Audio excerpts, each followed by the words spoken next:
Hi, this is George Buza, and you're listening to the FSF Podcast. The show that made Professor X provide his legs with the will to get up and walk out of the room. Our show is brought to you by our charity sponsor, the Red Shirt Widows and Orphans Fund, which supports the Wish Upon a Teen Foundation that helps out sick kids when they need it most.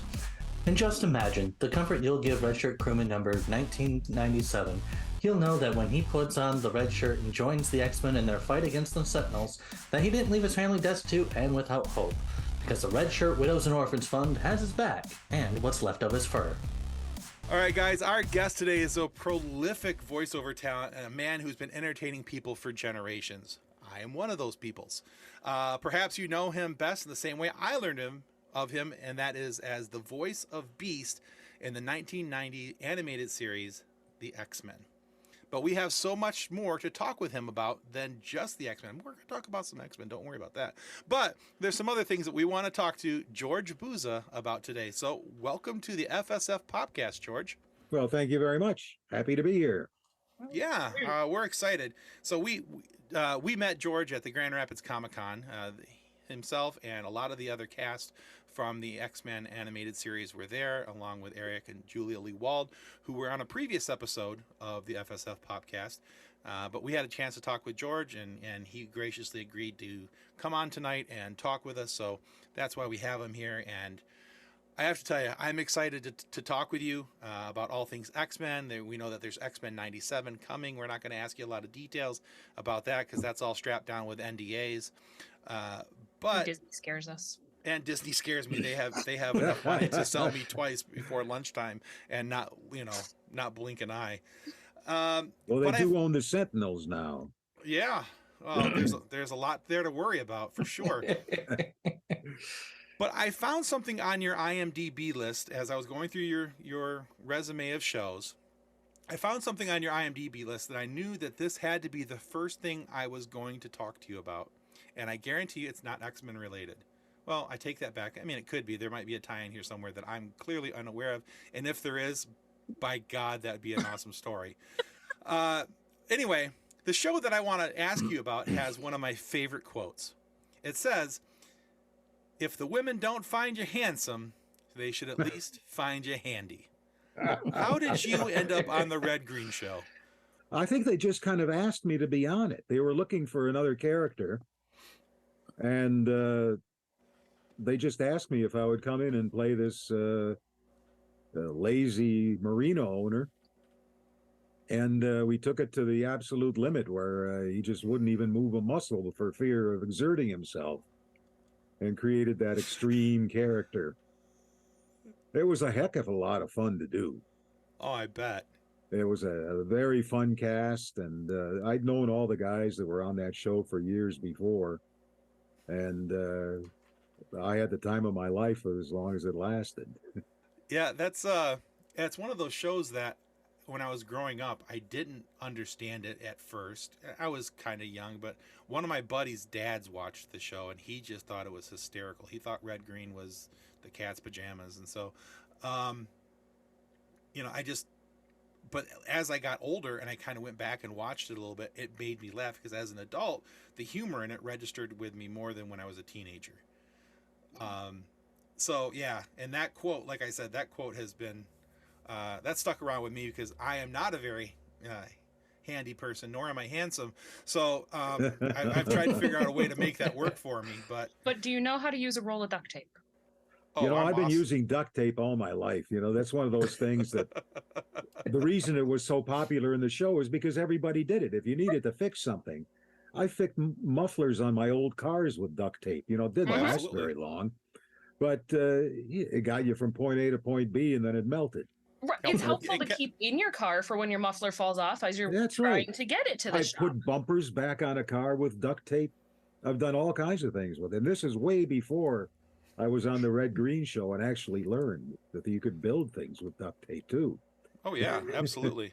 One of my favorite stories is my son and I were driving out to Colorado, and we had bought a car a little while before this, and we were driving out, and we had just gotten through Nebraska. We were coming into Colorado, and as you come in through that way, the elevation starts to climb. Well, we didn't realize that the radiator wasn't working. The radiator fan wasn't working. We found that out as we started to climb the mountain because the car was yes, was fighting us a little bit.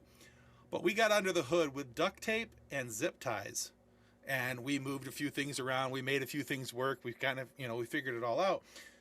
But there was a mechanic involved too. It wasn't like I fixed it all. So let's not go there.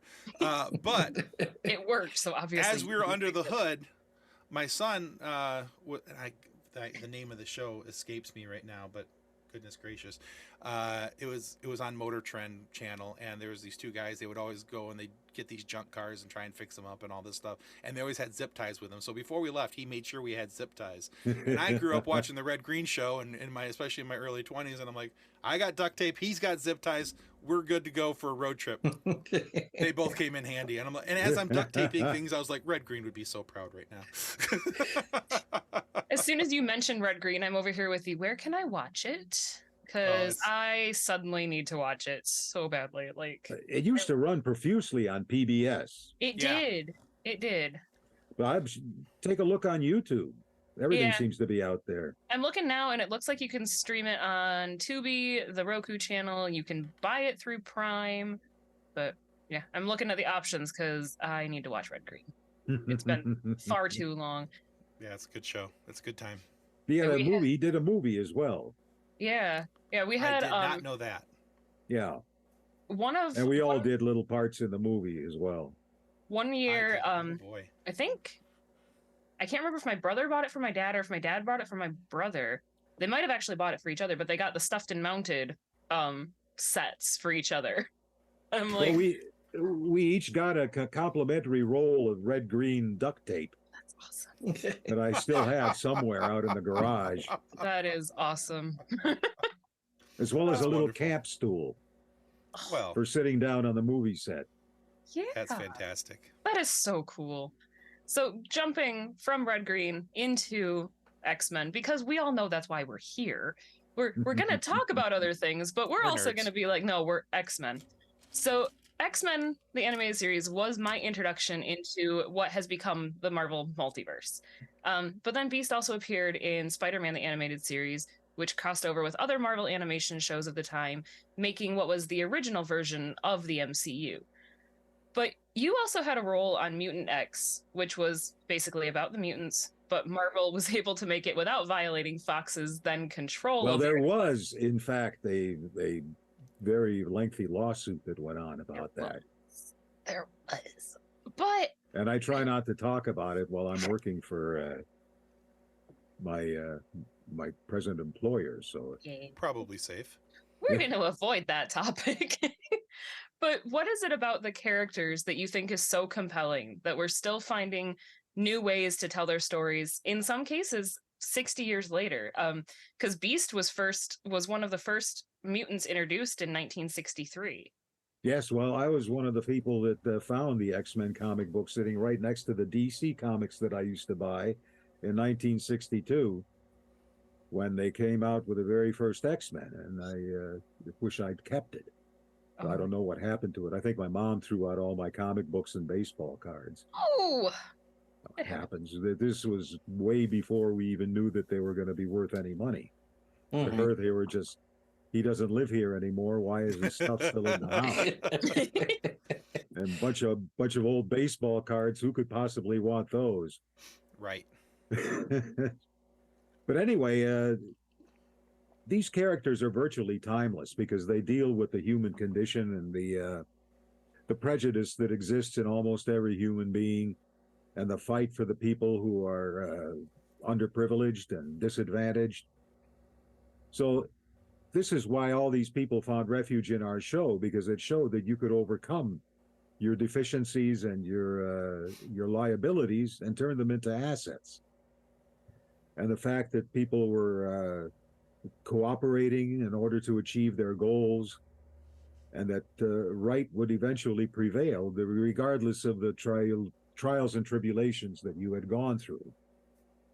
And they found solace in the fact that all these people who were persecuted had these powers that they could use indiscriminately, but chose only to use for justice's sake. And even the character of Beast mirrored a lot of what I went through as a kid when I grew up in the 1950s, and you know, being a fat kid and dressed like a nerd was not exactly a great way to go to school. So I put up with a lot of stuff on the class in the playground and stuff, and learned some lessons about how far you can go as a big kid to defend yourself and what you can and can't do, and how things could actually come back on you if you become an aggressor. So the character of Beast was somebody who would contain his emotions and his ability to commit violence until it was absolutely necessary to resort to it. And he would always try and find a peaceful resolution to whatever situation they were in. But if there was no other alternative, then, well, he would kick some butt. He would. He was very, very good at it. Mhm. But this is something that almost everybody can relate to that has had any kind of a problem going through school or just in life in general of being disadvantaged or picked on. And you find your solace in characters that can overcome that. And this is what we've heard over and over and over again at all the shows that we attend, was how the people would come home from school where they had been bullied, and they'd watch our show, and this was what kept them going. Yeah. We had no idea that we were having this kind of an impact on people when we did the show. We didn't even know how popular we were. Mhm. Yeah. That's not something that the producers ever shared with us.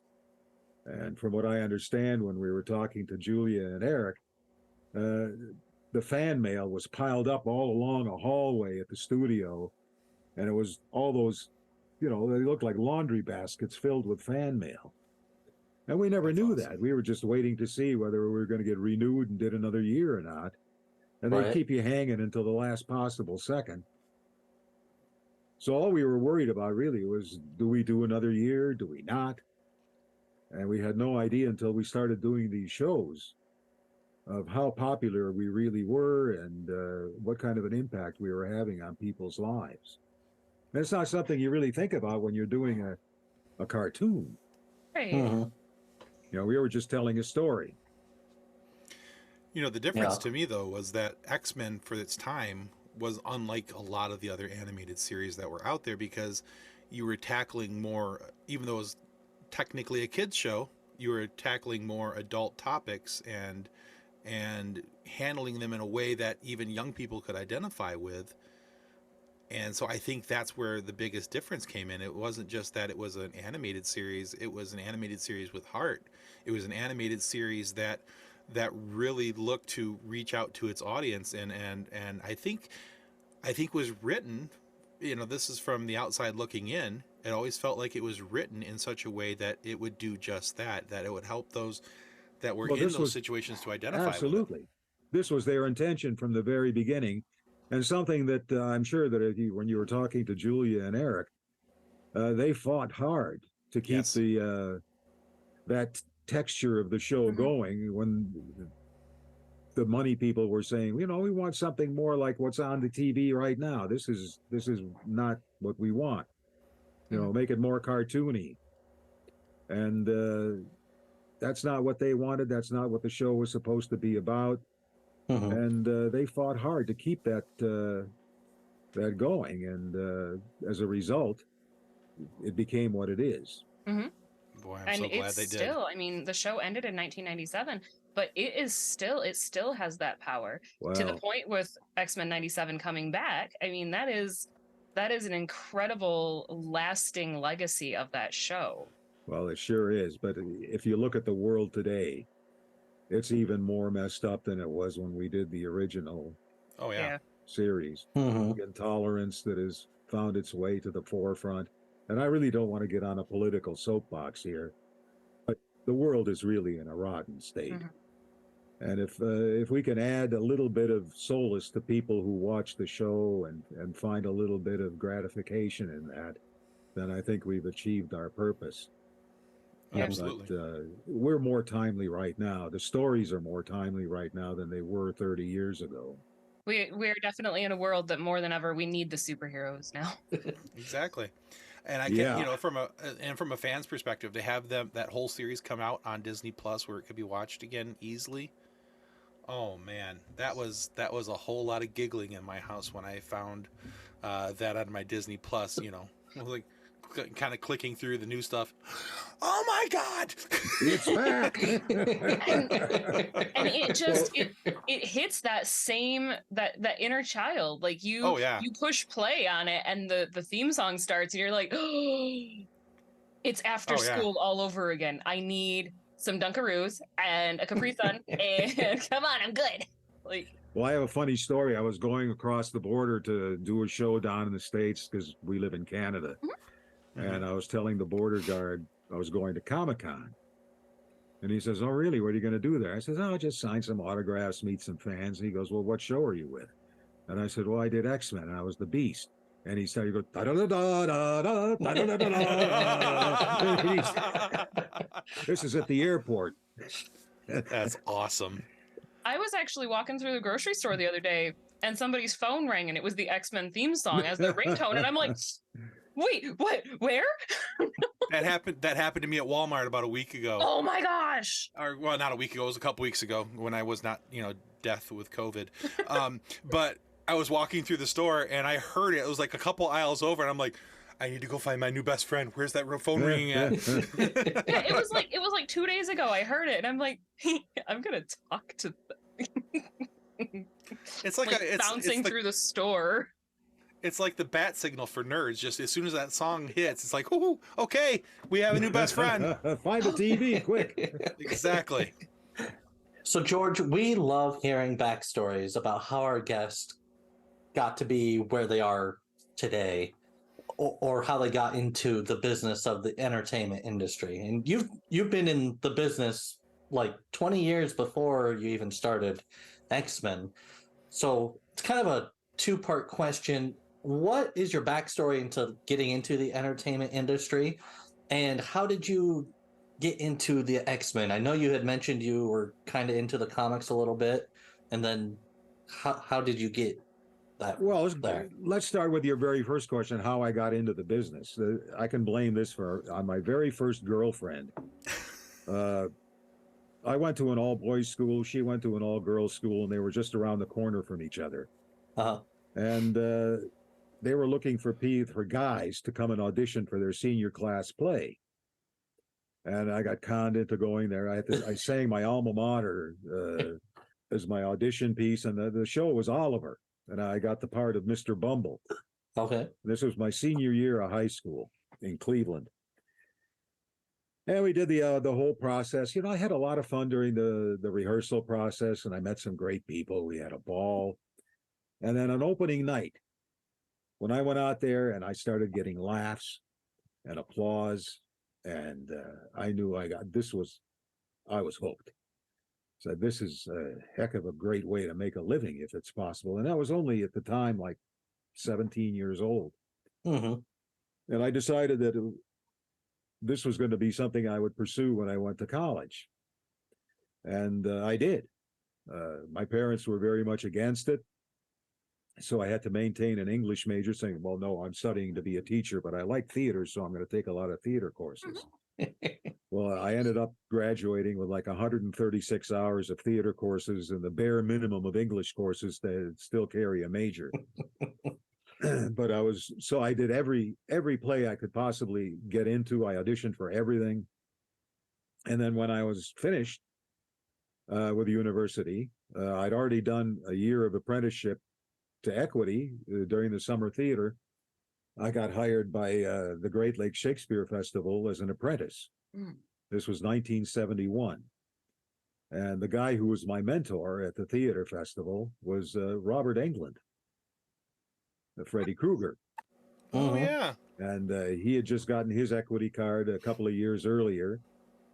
And so he was kind of coaching me on how to learn the ropes and how to do auditions and all this. And we became pretty good buddies during that season.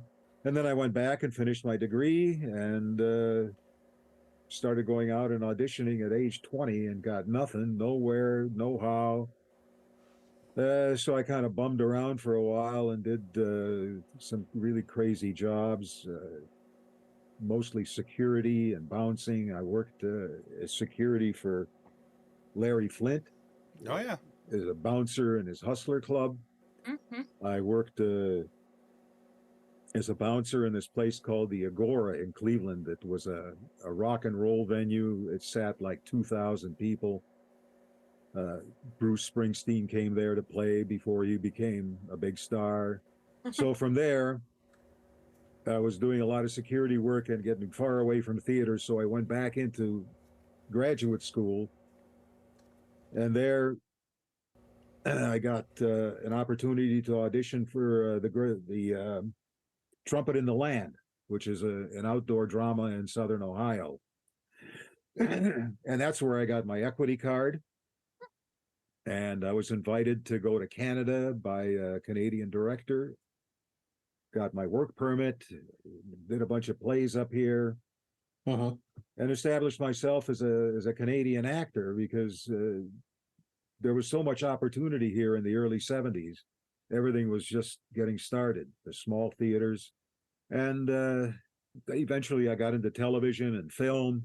So the career kind of shifted from where I was going to be down in the States to Toronto.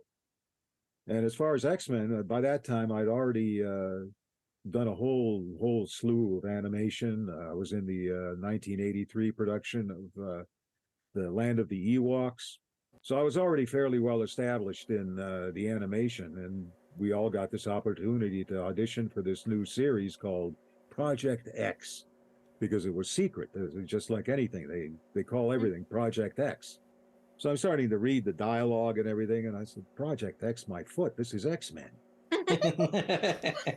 Because I'd read the comics. Right. Sure. And Yeah. very few of the other people that auditioned knew what they were actually reading for. And I said, I'm going in to read for X-Men. My God. You know, this was like when I got the part on The Land of the Ewoks. You know, I'm doing a George Lucas production. And Star Wars, this was, at that time, the most amazing movie that I'd ever seen in my life. And then when it comes out in animation, to actually be a part of that, you know, it was a mind-blowing experience. And then when X-Men came along, I was already doing another George Lucas semi-production called Maniac Mansion, which was a half-hour sitcom that was done by the people who did SCTV, Second City. Yeah. And I played a 4-year-old kid that got mutated in his dad's atomic chamber. From a little boy, he turned into this giant. And so then I got this, I was already shooting that series, and around the corner is where we were taping X-Men.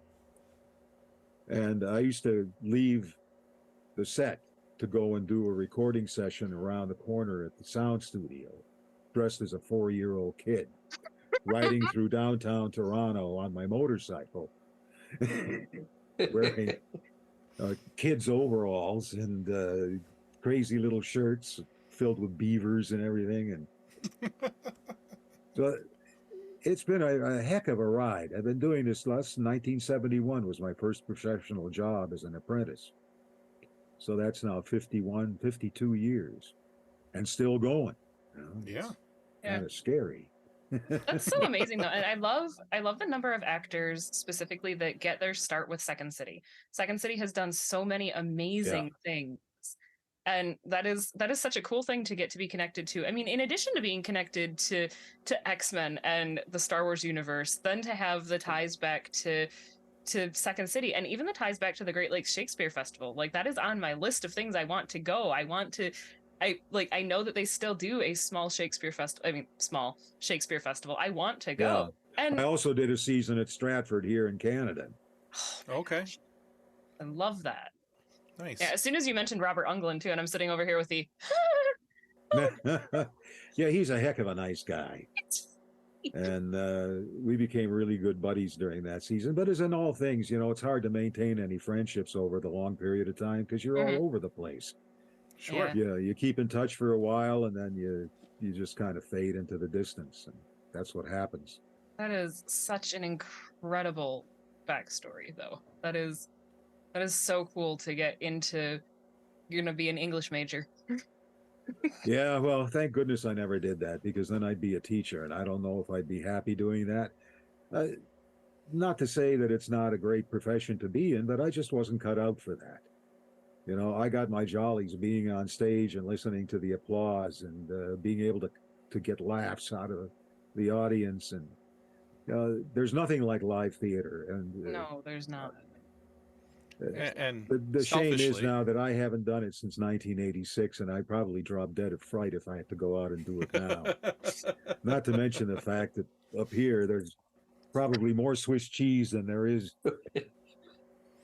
And that's not just because of my age, but we did bad things back in the 60s and 70s. There's always that. They Well, might have and been selfish- bad, but they were also fun. Oh, There they you go. were, and actually, it was a great learning experience, and there were a lot of things that we did that people these days don't understand, really. Mhm. I mean, Well- I almost got a chance to go to Woodstock, and I said, no, I don't want to go, and too many people. You A know, bunch of my my- friends from university went, and they came back and said, "Man, you missed the best thing that ever happened." My dad did the same thing. My dad had a group of friends who was like, "We're gonna go to Woodstock," and he's like, "I don't want to go do that. There's too many people." Like, how do you give up an opportunity like Well, that? we didn't know. Again, You you had didn't know no at the idea time. that it There's- was going to be what it was. Yeah. I mean, when I was at Stratford, I had a friend of mine who's an actress, and she came and said, my brothers came up with this idea for a board game, and we're looking for people to put up $3,000. I mean, $3,000 at that time when you were doing nothing but theater was a lot of dough. Mhm. And I said, "No, forget it." You know what the board game was? Trivial Pursuit. Oh, oh, Oh wow. Yes. Yeah. Yes. Hey, what you So- don't know, you don't know. That's the Well, thing. no, right? and who knew? Right. it's, Who knew it was going to take off like that? There's And no way you everybody could have known. all of my buddies that did have the $3,000 to toss into it ended up in rehab mm, because makes sense. too much money all at once, came in, and they were all going crazy. Gotcha. Okay. I mean, you could have had Trivial Pursuit, but instead you got Beast, and I think Beast is way. Well, I know this is it's much better. Like the joy that I'm getting out of meeting the fans now and doing Comic-Cons beats any amount of money that could have Mhm. rolled through the Awesome. door from a board game. There you go. Even at if least there I are can- Beast-related questions in Trivial Pursuit too. Yeah, I'm sure there are. I do own a game, the original. I did go out and buy it to see what all the fuss was about. But I've never paid attention to a lot of trivia, especially when it came to sports. I knew absolutely nothing about sports. I gave up rooting for teams. I grew up in Cleveland. They hadn't, at the enough time said. I was living there, 1948 was the last time that the Cleveland Indians won anything. And even though the Cleveland Browns did okay sometimes, and I knew some of the guys because they were in my dad's Army unit. He was in the reserves, and Leroy Green was Okay. in his platoon. He was a sergeant, master sergeant. So this was another thing, upbringing. When you have a drill instructor as your father, Yeah. you also- learn some discipline. I also understand though, growing up in the Great Lakes region, having a struggle with sports, because I mean, we're all in Michigan. You know how Michigan sports are. Exactly. I mean, we're sister states, and we used to spend a lot of time. Our best friends lived in Detroit. Okay. So we used to go there all the time, and they'd come down and visit us. I mean, it was only a 3-hour drive. Yeah, it's not a It bad wasn't a drive. big deal. I remember doing that drive in a 1948 Packard. Ooh. Look, Interesting. Yes, I wish I had the Packard now. Talking about things that you wish you had from when you were younger. Boy, that'd be something to have. That'd be Oh a yeah, beautiful well, all car. the cars that the family had. We had a Nash Metropolitan. My grandfather had a 1952 Kaiser. Oh God, I mean, if these cars, this is like Jay Leno's garage. Yeah. Right. Oh yeah. Yeah. Absolutely.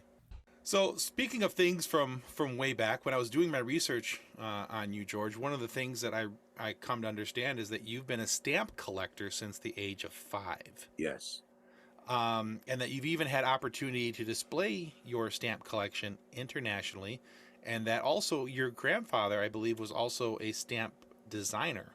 Yes, he for was. He some was an time. artist and an architect, and back in the 1920s, he was in the military, and he was an architect, an engineer, and an architect in the Hungarian military corps. And they had a national competition for a new round of coinage and a new round of airmail stamps. And he won both. Wow. So it was his design that was the 1 cent, well, in their currency, it was filer. From the 1 cent to the 50 cent was his design. And then in the airmail stamps, from the 4 cent to the 46 cent were his design. And he was only like 24, 25 years old when he did that. Oh, that's cool. He was an amazing artist. His last work was a giant panorama painting of the Grand Canyon. Oh my goodness. Oh, wow. And it's 6 feet high and 333 feet long. Wow. And it logs the Grand Canyon from sunup to sundown. And it's all sitting in my brother's basement. That sounds amazing. We're trying desperately now to find a home for it because we're all getting old and none of us had kids. So we're the end of the line. Oh, man. And I would, we're I would have both to think there's on. a gallery somewhere that would love to Well, have there that. is. My brother is lobbying very hard to get the people at the Grand Canyon Museum to take it. Well, yeah, that'd be great. Anybody that would even consider it, we're just looking to find a home for it. My grandfather in his deathbed gave that mission to my mother. His dying breath, find a place to put my painting. And then she passed away a couple of years ago, and the paintings are still sitting in my brother's basement. They were exhibited several times in Cleveland, but they're just so huge, It's like, yeah, that's a giant painting, but still, he didn't do things small. I think the smallest thing he ever did was the postage stamp. Sure. Okay. Well, let me ask you one question about your stamp collection, because you covered a lot of the things that I wanted to ask you about it without having a chance to ask you, so that was great. Thank you. So one last note. So everybody has something when they collect something that means something the most to them. Like, I can tell you which one of these Funko Pops is my most favorite and why it's my most favorite and all those different things. And I have other things that I collect, and I can tell you which one of these means the most to me or why this one is my favorite. So when it comes to your stamps, do you have one that means something to you, whether not necessarily because of its monetary value? Well, my grandfather's stamps, I think, are the ones that I've sold off an awful lot of my collection already. Just simply because I've kind of grown weary of it. It's gotten to the point now where I really don't feel like exhibiting anymore. It's gotten very expensive and very political. And what do? I've got a box full of medals from all the shows that I exhibited at. And I really am not into spending any more money on buying more stamps. And I'm instructed by my wife that if you don't get rid of it while you're alive, I have no idea what any of it is. So I've been very busy getting rid of it so that it doesn't become a burden on the people that are left behind. Fair enough. But my grandfather's stamps are ones that I think I'm going to hang on to all the time because those are the ones that mean the most. A heart connection, understood, yeah. What I specialized in was the Hungarian inflationary period, right after World War II. Okay. And to this date, it is the highest inflation that has ever been recorded. Their monetary values were gauged in 1 × 10 to the 27th power. Wow. So that's an incomprehensible quantity. That is insane. And the currency was still wet from the printer when it became obsolete. That's how quickly their monetary value was devalued. Wow. And it was a punitive measure imposed on Hungary by the Soviet Union. Sure. Being part of the Eastern Bloc, yeah. Their currency was worthless, and they had absolutely no reserves, and they had to pay crippling war reparations to the Soviet Union after the war. which bankrupted the country and resulted in that inflation. But it lasted a couple of years, and then it kind of stabilized. But it was definitely a punitive measure, because the same thing happened in Romania. They had a massive inflation as well, but nothing compared to what the Hungarians endured. And even today in Zimbabwe, they still haven't hit that 27th power, after the number. Wow. Not quite. It's incomprehensible. That's crazy. That is bizarre. That is such a cool collection, though. Like, Yeah, I had a lot of specializing fun with it, and it kept me out of trouble, really, because anytime I traveled, I'd go to the stamp shows and the stamp stores and hunt there instead of sitting in bars and getting hammered. So I guess it was a See, and that is actually that's actually something my husband and I have talked about. We've got a 4-year-old daughter, and if we get her hooked on something nerdy that she's going to want to collect, she's not going to have money for drugs. It'll be fine. Yes. And stamp collecting, everybody says it's nerdy, but there's a lot of people that, like, Ernest Borgnine was a huge stamp collector. Mm-hmm. Franklin Roosevelt was a stamp collector. These aren't dorky guys. Oh. No. And I also rode motorcycles all my life. So I used to ride to the shows. I was followed. One of my best friends, he's passed away now, he ran security for the stamp shows, and we became friends because he was following me around. He says, "What is this biker doing at the stamp show?" Because I'd show up in my leathers. I'd park my Harley out in front of the stamp hall where the show was being held. Then I'd go around to the different dealers and, buy my stuff that I wanted to get for my collections. And he'd always follow me around. And he finally came over and introduced himself, and he says, "I've asked around about you, and everybody says you're a square shooter. And, so I'd like to get to know you." And we became fast friends, and we ended up traveling together to the different shows and exhibiting together. His name was Warren Dixon, and he was a gentleman's gentleman. He was the nicest guy in the world. I think I'm going to have to use your argument with my wife in the future when I go to buy Funko Pops now. Well, exactly. Honey, I could be sitting in a bar getting hammered right now. I could be here at Target looking for new Funko Pops that I can't find other places, or I could go to the bar and get hammered. Which do you prefer? I'm going to see if that works. Try it out. So and if you get a rolling pin in the head, then don't blame me. I was going to say, send me a picture of the slap mark across your face when you say that to Shayna. After I've received my permanent contacts from my eyeglasses getting punched in my face, I'll let you. Oh, goodness. So, George, you've already talked about this a little bit, and I'm going to say this out loud because it's fun to remind Tim that I don't personally remember 1985. That's before my time. But looking through your IMDb, and you've already talked about being in the Ewok series. I don't remember 1985. I'm sorry. It's not my fault. I had no control over when I was born. Anyway, your question, ma'am. Yeah, well, I can remember 1955, so she just likes throwing 85 into my face. Just go with it. So, the role of Chief Chirpa on Droids and the Ewoks animated show caught my eye. So, 2-part question. Would you ever be interested in reprising your role as Chirpa if Disney decided to restart the Ewok franchise? Oh, I'd be interested in reprising anything. Oh, yeah. As long as not roles that are too active anymore. I draw the line at that. Those days are gone. But in terms of animation, yeah, I love doing Ewoks. That again was so much fun. But all our voices as Ewoks were mastered. It was our original voice, but they compressed it to make it sound like chipmunks. Yeah. And is it just a coincidence that Chirpa's father's name is Buza? Like, I love that they're Buza and Chirpa. It is a coincidence. So after I found that you worked on the Ewoks, I then wore my Ewok shirt. But it also says Endorable. But Ewoks are fun. I would love for them to do more of the Ewok animation. They were my favorite characters in when I saw Star Wars. I love those little guys. They're fantastic.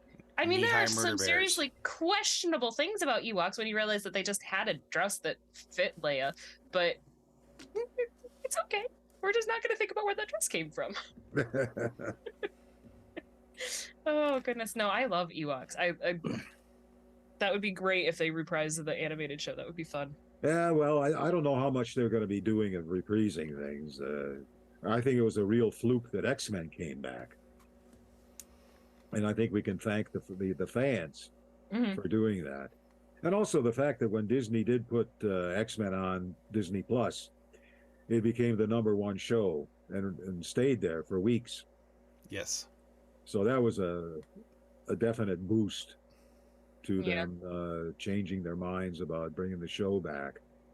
But every time we went to a Comic-Con, people would ask us, "Do you think Disney will bring it back? Will they bring it back?" And we had no answer. We didn't know. I know Julia and Eric and Larry Houston all were lobbying for the show to be brought back. And the fact that it did is just an amazing. I mean, when we went back, we're recording in the very same studio we did the original series. And whether they knew that and they did it on purpose, or whether it was just a fluke, walking back, we are actually in the very same space, not just the building, but the same booth that we did the original recording. Oh, how cool. So Nice. It was just so amazing. I said, well, this is like having a flashback. An amazing cool. feeling. it was so cool. I cannot wait for more X-Men. I'm excited. I gotta get my daughter. Well, hooked we've on it. already recorded the first season. Yay! And they're saying they're going to be releasing it sometime in the fall of this year. So, and this is not a secret. This is something that has been announced at LA Comic-Con and San Diego Comic-Con. Yeah. I keep forgetting it's 2023. I think that's part of the problem. Isn't that so hard to believe? And so when you said it was the fall, I'm like, wait a second, that was in 2020. Never mind. I'm still processing 2020. I'm still working through the emotional damage of 2020, and it's 2023. So George, we all have a little piece of something that is really close to our hearts. What is a project or a less known project that you have worked on that is really close to your heart that you wish had gotten a little more love? Honey, I Shrunk the Kids, the TV series. Oh, yes. Oh, yeah. Have not had so much fun or worked in a more loving and friendly environment than that show. And God bless Peter Scolari. God rest his soul. He was the most generous actor that I had ever worked with in my life. He was a joy to work with. And I only did 2 seasons of that. I was brought in season 2 to be the next door neighbor. And I can't tell you how much fun I had on that show. It was like doing Three Stooges, Every time he'd invent something, it would blow up in my face. And I spent so much time standing in front of an air cannon, having all kinds of things fired at me: spaghetti, vegetables, slop, slime, you name it. And things blowing up in my face. It's like being in the Three Stooges. Mm-hmm. That's fantastic. It was farce comedy. And what was a funny moment that you had behind set, other than being blasted with everything? There weren't really most of the fun actually happened on set. Behind the scenes, we didn't play jokes on each other or anything like that. Yeah, some of them, I had some jokes played on me. Barbara Woods would do things while I was trying to do dialogue to see if I could get distracted. I mean, that kind of stuff goes on all the time. Right. And it's whether you lose it or not is kind of the test of your mettle, And the stakes are much higher when it happens to you on stage, because if it turns on a set of a movie or a TV show, if you've got the time and the budget, it ends up in the gag reel.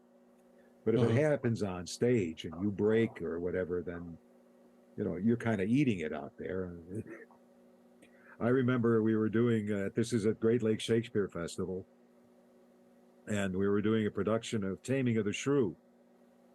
And Bruce Gray was playing Petruchio, and God bless him, he's passed away now too. But during his big monologue, every night he would turn and face stage right and deliver this one line into the wings. So one night I organized a company moon where everybody that was backstage lined up and dropped trow and mooned him just as he turned. And he broke up. He lost it. He started to laugh. So, I mean, and when we were shooting this movie, High Point, I was working with Richard Harris, and he and I became kind of good buddies during the shoot, and we had a lot of scenes together. And at the end of the movie, I get shot, and I'm lying there, and I had this big handlebar mustache. And Richard Harris is notorious for his gags, and on stage as well. And while he's there stroking my head and saying goodbye, he's taking my mustache and shoving it right up my nose. The whole thing. And by the end of the scene, I had this huge mustache, and you're dead. So you can't move, you can't breathe. You know? So this is the kind of stuff that does go on. Right. Well, you got to have But fun. I don't remember, anything really that hilarious that went on. Most of the hilarity was in the actual filming. That's good. We would crack up at a lot of the situations. And now a word from our sponsor. Since 1982, Vital Signs and Graphics has been helping professionals with all their image, logo, and design needs. Perhaps you're looking for signs and banners, truck and trailer lettering, business cards, brochures, or other image and marketing aids. Vital Signs and Graphics in-house design studio has you covered. From logos to apparel, start to finish, Vital Signs and Graphics has everything you need to look and feel professional. Call Rick at 231-652-3300. He'll get you noticed. Welcome back to the FSF Popcast. All right, so George, we have a lot of listeners on our Facebook group. We've also, we put out some questions to them and also to our Twitter followers as well, and asked them if they had any questions for you about your characterization of Beast. So here's a couple of them. Zach Wolliner wants to know, how did your cameo in the first X-Men film come about?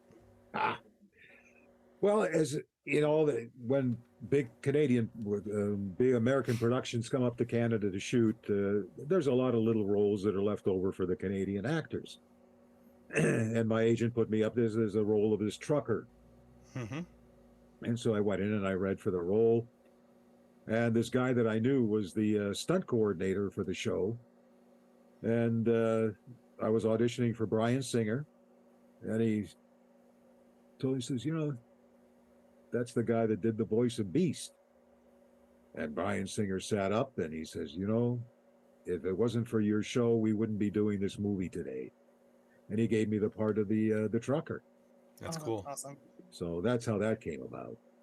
Well, it's awesome that Singer recognized that, because that's one of the things we talked about with Eric and Julia, that it had not been for your show, the superhero run of movies would not have been there. So very cool. Yeah. So also from our Twitter followers, also from Zach Wolliner, and also from Solo Requiem, they both wanted to know what your favorite Beast quote is, and if you have a favorite episode of the series. Absolutely. My favorite Beast quote is, "My name is Mr. McCoy, madam, not Blue Boy." and the favorite episode, of course, is Beauty and the Beast, where Beast gets to fall in love and gets his heart broken because he realizes that if they get together, that her life would be in danger. And so he walks away and sheds a tear. And that is actually my favorite photo that I like to take to the shows, is Beast shedding tears. That's. But the one that people like the most is the one where Beast is hanging upside down, reading Civil Disobedience. Which is When he also a does- good one. Yes. The episode where he does the speech from the Merchant of Venice, Yes. and he decides that he's going to break all of his friends out of jail, and then he bends the bars back and says, "I'm staying because I have to get my day in court." So that's a great episode as well. Excellent. He's such. I feel like he's such an underrated character. He is. Fantastic. Well, he became a much more prominent character after the first season. He wasn't even going to be a part of the regular cast. They were going to put him into a few episodes and then just kind of let him fade away. And after the first season, which I spent most of in jail, they decided to bring Beast back full bore and made him a permanent part of the inner team, As which he is should. great. Where he belongs. Yes.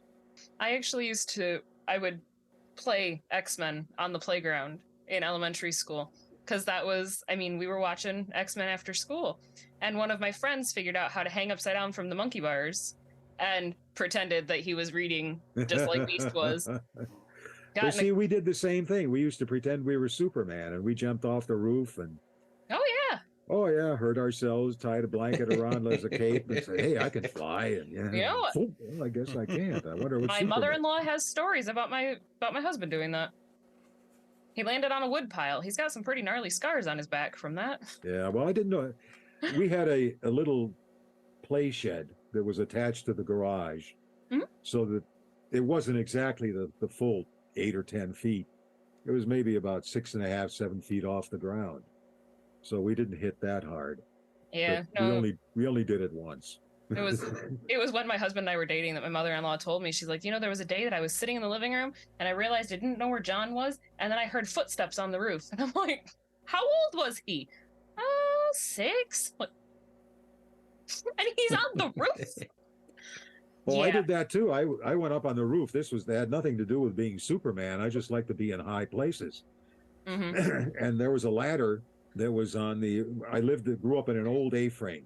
So it was like 2.5 stories high with the peak. And there was a ladder leaned up against the house because my dad was doing something and it was still there. So I climbed up on the roof of the porch, pulled the ladder up after me, put the ladder up to the peak of the A-frame, and went up there and sat there. And then I was too scared to come down. And I was like maybe 6, 7, if that. And I sat up there for a while until my mom noticed that I wasn't around, and then she came out and saw me up there. I said, "I can't get down, help me." Well, you have the ladder now.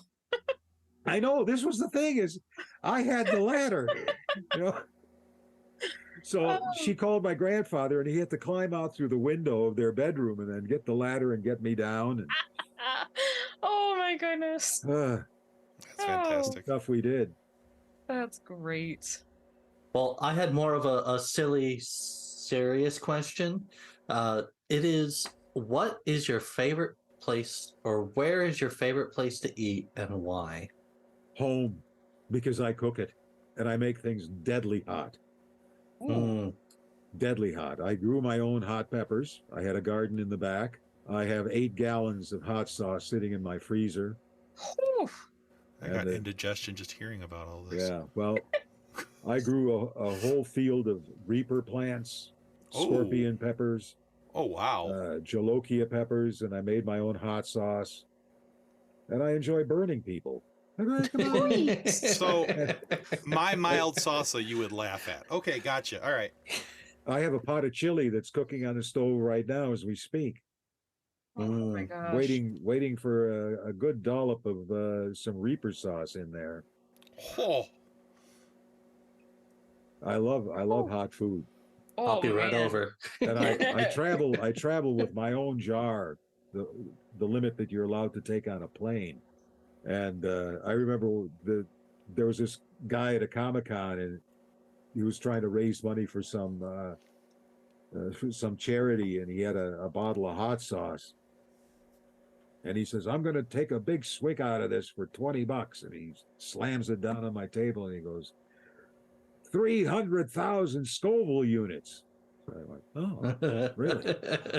I reached down into my bag and pulled out a bottle of the my own hot pepper sauce of the Reaper, and I went, hey, 1,300,000 Scoville units. And he kind of went, oh, I said, here, have a swig. The top of his head blew off. I bet.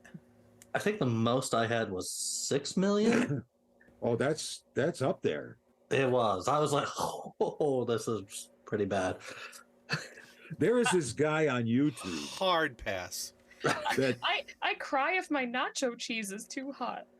I saw this guy take a Reaper pepper, slice the top of it off, core it out, and then take a jar of 6 million Scoville unit hot sauce and fill up the pepper like a stuffed pepper, pop it in his mouth, and this is on YouTube, and eat it. And, like, you could see his eyes had glazed over and the sweat was pouring out of him, but he didn't die. But people have, and it can actually burn through your esophagus. Yeah. So you do yeah, have to be careful. The whole bravura, the bums have decided they can get high by drinking an entire bottle of serious hot sauce, and they've actually ended up in cardiac arrest because it does have that effect in a mass quantity, like anything. Yeah. If you decide to sit down and eat a 5-pound bag of sugar, chances are you'll die. Mm-hmm. That's Anything just too without much. moderation, Anything yeah. in that quantity is bad. Oh. Mhm. No, But I thank like you. my food to have a kick. Yeesh. See, I'm more afraid of the kick it would give me afterwards. You see, So- I've never been bothered by that. See, I've I like never some had- level of spice. My body doesn't like the spice that I put Well, into it's not it, for and everybody. Mm-mm. So I had to- am not a spice person. My wife thinks the spice ends at salt and pepper. Every once in a while, I get really crazy. Put a little bit of medium salsa on my food. Oh yeah. How is it that seems to be how it works out though? Is you have the spouse who wants to burn a hole in their mouth with the spicy food, and then you have the person who can barely handle pepper. Like my sister and my brother-in-law are like that. My brother-in-law mom and is dad. like you. He loves spicy things. He wants spicier the better. And my sister, anything hotter than mild salsa, and she can't do it. Like, my and he's daughter. Well, you don't ask a person when you're about to marry them, That's well, true. what kind of food do you eat? Oh, I'm That's sorry, I true. can't marry you. You're adorably cute, but sorry, you can't eat jalapenos. This isn't going to work. Well, But, it's very easy. I just don't put it in everything I cook. that's true. It's My so brother-in-law- easy to add it afterwards. You don't have to. Well, I'm sorry, I made this whole pot of chili so that nobody else can eat it. Yeah. My brother-in-law has made his own I think it was ghost chili. He had ghost chili pepper sauce.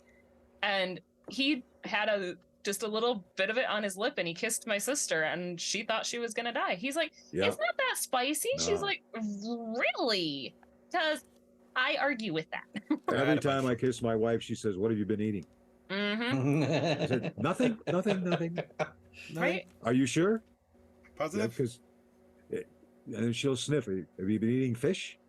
Did you eat any of those stinky, awful things? Or hot sauce? Have you eaten any hot sauce? Because don't come near me. Because I've burned her just by not mindlessly eating something, and then I give her a kiss, and then Mm-hmm. and Yeah. there's no cure for that. You just got to wait until it wears off. Yeah. All right, George, we're at a spot in our show where we like to take our guests through a little bit of a quiz. And so we're going to throw a little bit of trivia at you. It's not Trivial Pursuit, since we already let that one sail by in life. This is just a quick little bit of X-Men trivia. There's 4 questions. They're all multiple choice. If you get 3 out of the 4 questions correct, we want to send you this book right here. It's called Custodians of the Cosmos. And this book is written about a young man who wanted to join something quite like Starfleet, but not Starfleet for litigious reasons. But he rejoined as a custodian so he could boldly clean up after those who boldly just went. So, now, however, if there's good things, there must be not so good things. If you get 2 questions or less correct, we take your picture, we make a meme out of you, and we put you into our 210,000 member Facebook group. We call it our Funsequence. The people who have absolutely no idea for a lot of trivia. Fine. Yeah. So we've got, like I said, 4 questions. They're all multiple choice. And so Nick and Kathleen are going to ask those of you. Question number 1. What is Magneto's real name? Is it A, Eric Lensher, B, Dr. Nathaniel Essex, or C, Kane Marco? The first one. You're correct. All right, good job.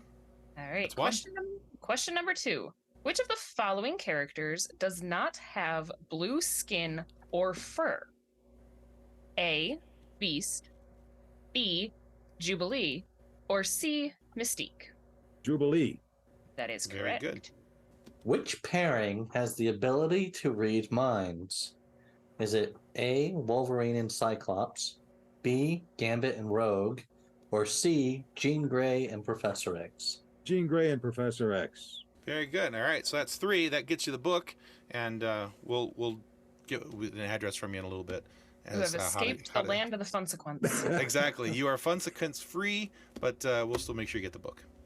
And question number 4, to put Tim's quiz to shame. For funsies. Put Tim to shame, which is fun for the rest of us. Which X-Men can charge animate and inanimate objects with kinetic energy? A, Rogue, B, Gambit, or C, Cyclops? Rogue. That is actually not correct, according But technically, it is correct, because if she were to touch Gambit, then she could also do it. But the answer is Gambit. Ah. So there's that. Well, Tim stumped you on one of them. It's not a complete decimation. I'll take it. All right. You redeemed yourself just a little bit, Tim. I'd say half perhaps. points, because Rogue could Hey, technically just, you know be what? correct. Nick, shush. Nobody asked you, Nick. Just shush. Let me have this one.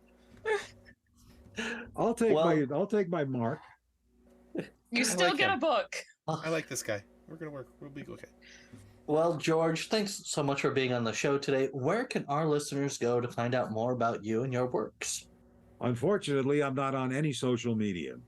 So I really don't know. IMDb? All right. IMDb, which I find is totally inaccurate in a lot of regards. It sure is.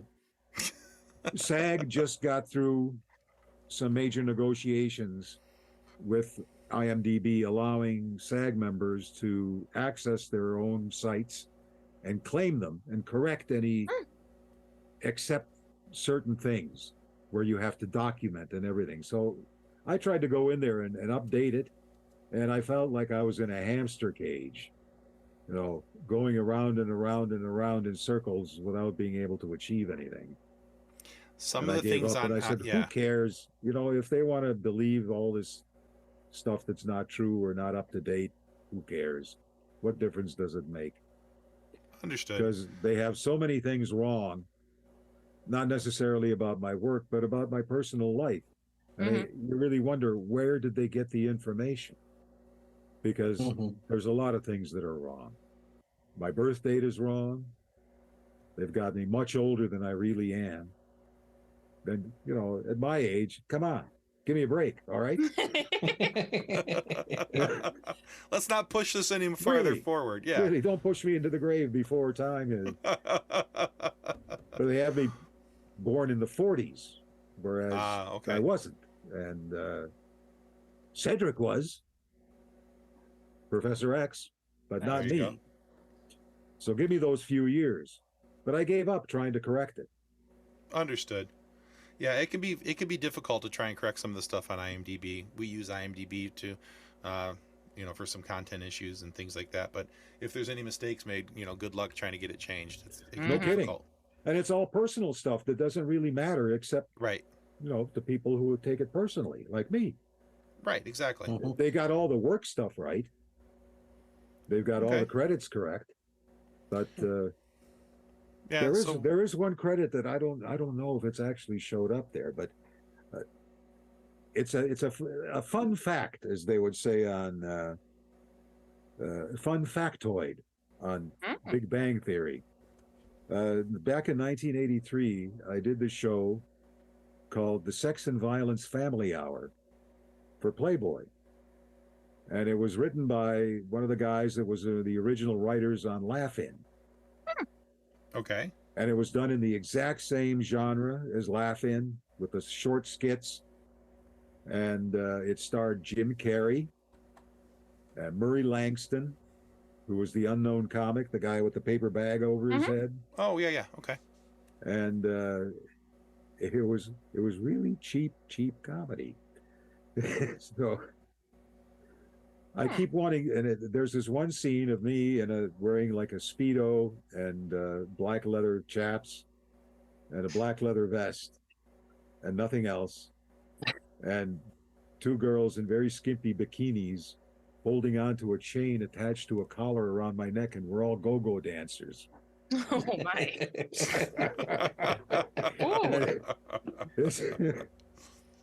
And I keep wanting to get the picture resolution is so bad on the one that you can get off the internet, because of course in 1983 we didn't have high resolution anything. Sure. Right. And I'd love to lay that on the table, for signing at one of the Comic-Cons. Oh goodness. Oh, there's got to be somebody out there with one. So probably. Well, check it out if you're in for a good laugh. Yeah. All right. We will definitely encourage our viewers and our listeners to look at your IMDb, but take things with a grain of salt. Know that the internet lies. Abraham Lincoln told us so. And and thanks to Elon Musk, it'll continue doing so. Yes. There you sure. go. They're unbanned now. Oh no. Yes. Scary accurate. Well, we also want to take this moment to remember or remind you guys rather that subscribing is the single most important thing that you can do to help us ensure that we get more amazing guests like George Buza here today, and funny moments for you to be able to listen to. So please subscribe to the show. It helps out well more than we can know. But we also want you to go check out George's work as well. And if you can find that happy hour picture, George would love it. So just, keep that in mind. Have a laugh on me. Exactly. Now, if for whatever reason you are not happy with the content of our show today, please feel free to lodge a complaint with the head of our complaint department. That, of course, is Hank McCoy, a.k.a. Beast from the X-Men. Remember, big and blue fur isn't the only mutation he has. He's incredibly intelligent, and when annoyed, he also has one incredible heck of a temper. So, submit 2 copies of your complaint. He'll read it over and see the validity of your complaint. We're sure. Look, we know us. We know that, we're mediocre podcasters with some issues. We understand that. So when he will come for us, it will happen. We just hope that it's for a discussion on better podcasting tactics and not so much with that whole anger thing, if you know what I mean. Oh, goodness. All right. Well, George, thank you so much for being on the show today. That we've really appreciated your time and had just a joy talking with you. Well, thanks very much for having me. I've had a great time. Oh, thanks a lot. Thank you. This is amazing. All right, guys, that's going to conclude us for the FSF Popcast. Goodbye. That's all, folks. Ciao. On behalf of the rest of the hosts of the FSF Popcast, we want to thank you for listening to this episode. If you'd like to be a guest on a future episode, please contact us by means of Twitter or Instagram using the handle @FSFPopcast, or go to www.fsfpopcast.com and click on the Contact Me link. Thanks again, and hope you enjoyed the episode.